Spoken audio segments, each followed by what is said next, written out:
Hello Quailonians! Are you ready to unbox a 5-tier layer cage from Hatching Time for Quail? I am. And if you wonder what a Quailonian is, that's how I call people who are into quail, like me or like you. If you're watching this, you're hopefully into quail too. Anyway, so let's get started. In case you don't know me yet, I'm Christian and I'm with Undique. Undique is a company who makes pet treats. We are a network of small farms and homesteaders here in the US, and it's everything about quail. And as I call it, it's everything made or laid in the USA.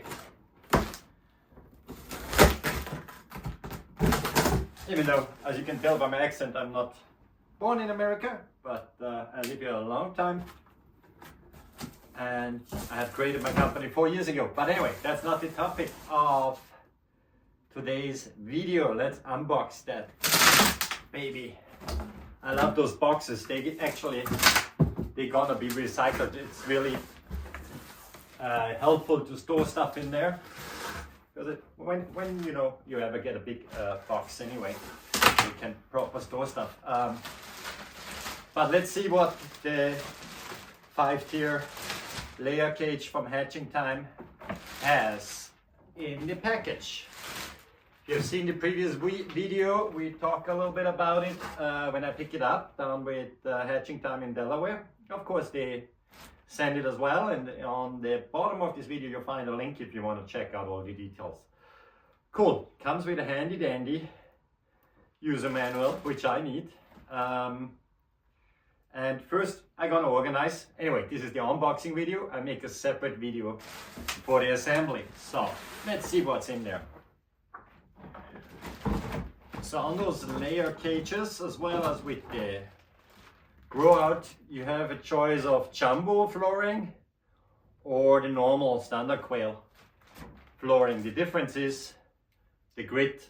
So this one is a bit bigger, so the quail poop can pass through here much easier. So we have a ton of floors, so set them aside over here.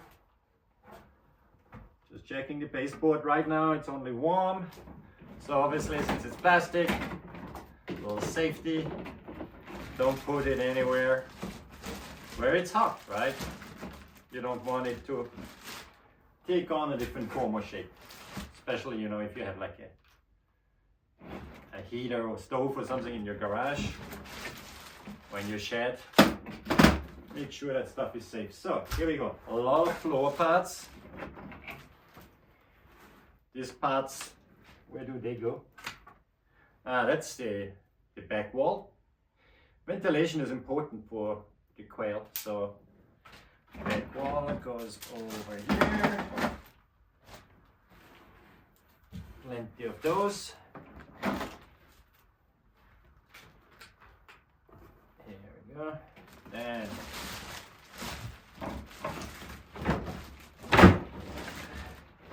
we have here the bottom and top of the cage, of the frame, and you can tell them apart by looking at where the space is here. Down here for the wheels, which are in here as well, so they are just easily screwed in like that. I do that later. Now, talking about wheels, there should be 4 of them to easily move around the cage. Got them all 4. 2 have a stopper on them and 2 don't. Perfect. And I've been told, you know, they're designed to move around easily your cage when it's empty. Don't try to do it on a full load with quail inside with water on top, maybe a bag of feed on top. That would be pretty heavy and it's not really safe, you know, it could tip over. So be careful with that. That's the top for the water container. Probably gonna make a video, and it's actually interesting to have kind of little round thingies here already. I have to ask them why they do that. Maybe it's just from the manufacturing, or but what I did the last time, I already built one like that last year, but now I have to upgrade a little, need more space. As you see in my playlist, there is quite a project going on. I'm gonna drill a hole here on top because I like to feed water through a hose into the water container, that I don't have to get up there and yeah, have a pain with filling the water. I like to automate that in a smart way. Those are the doors. If you have watched my previous videos about the grow-out cage, which I was building as well, which is similar to the brooder cage, here on the layer it's definitely different because they designed it in a way that the eggs can roll out underneath. So that's important to know. So if you're getting both, you know, systems, it might be a bit confusing in the beginning, and we shall see how it goes if you watch my next video in regards to assembling. Yeah, how it's gonna go. So plenty of those doors, perfect. And we have the little water cups here as well. I keep water with water, so I have it all together when I need it. So some stuff was falling out here. Here we have the small parts to assemble it. Screws, the smallest. The green parts are for this grid, which is in here, which is helping to reduce the food waste. I like those, very simple. So that stuff I set aside here. Water stuff, there's gonna be more, so let's see. We got the feed trays. 5 tiers, 1, 2, 3, 4, 5 feed trays, perfect. Those things, those grids I showed you.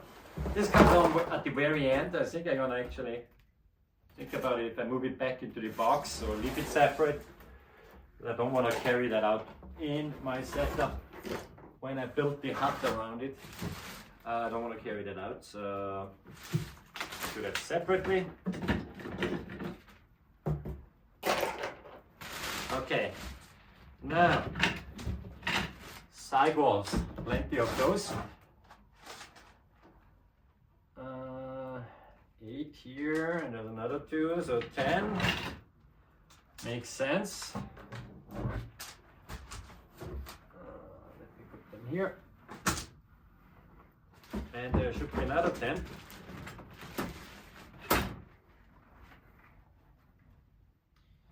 Yes, there are. Now, there is different sidewalls. I just remember it now from my first build. I'm a guy with 2 left hands and I don't read the manual, but I want to mention it here straight away. So maybe on the camera hard to notice the difference, but when I pop this here out, if I pop it out correctly, let's see. They made it, of course, smart that the birds can't pop it out. Hold on. Yeah. Okay, so what is the best way to do that? Pop it out on this side. There's 4 little hooks on the side, 1 on the bottom, and then it comes out like that. And you can actually fully remove that, and I will do that on this one.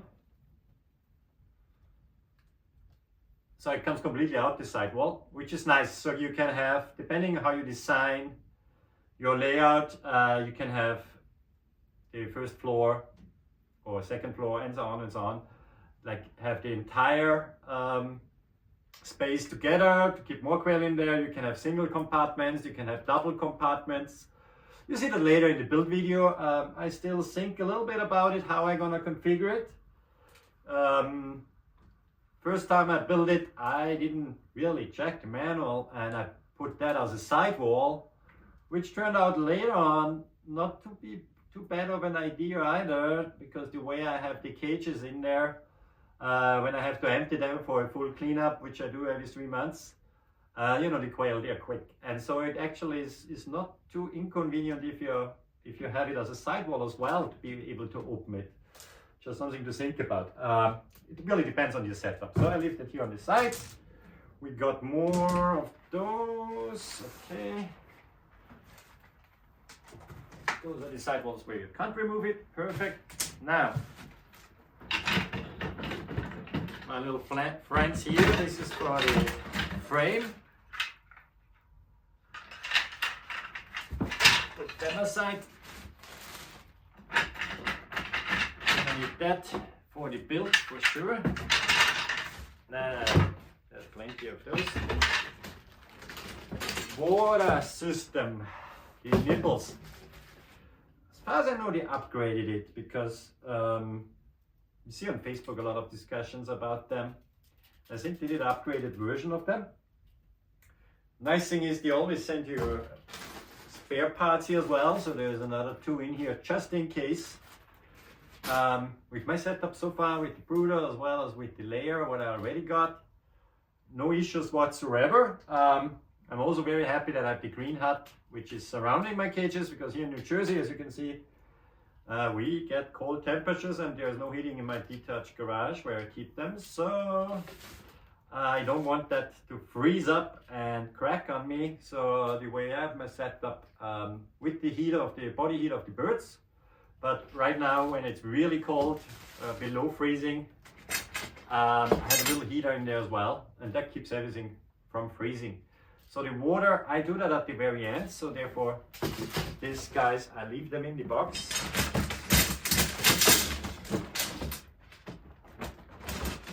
Let's see what we have next. Those aluminum rods, they're important when you build the cage. Put them here to the side. And also a bit later. These guys I put back in here. Some more up to the side to go. Those green thingies go with the feed trays. They go on top on the one edge of the feed trays. So you're gonna see that in the final assembly as well. Okay, now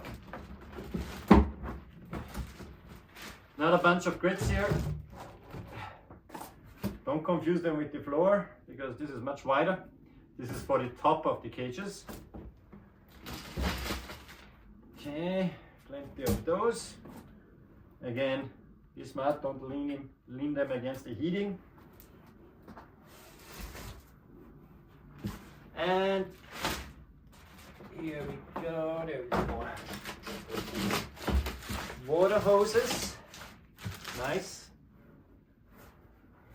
Good diameter. I had never an issue with freezing, but again, I protect my cages from freezing, and also then this way it's an extra layer against predators. I had issues with the self-built cage last summer. Rats made it to the aviary, killed every single bird through the cage as well, not just in the aviary, because they found their way into the aviary. But you know, stuff happens. And then there's the poop trays, so I don't need them now.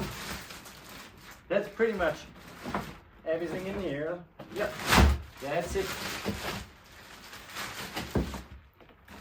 Okay, now most important part for me is the manual. There is videos on YouTube as well from Hatching Time themselves. I think Ryan was recording there how to assemble them. But if you like to see how a guy like me, who is good on the computer and has 2 left hands if it comes to assembling stuff, yeah, if you want to see how I put it together, then watch out for the next video.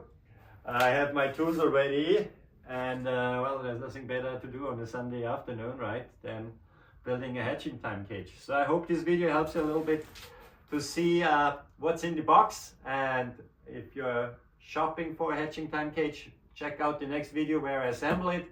As I also have videos on the channel here where it shows you how I use them, how I configure certain things like with the water. Yeah, thanks for watching, and have a good rest of your day.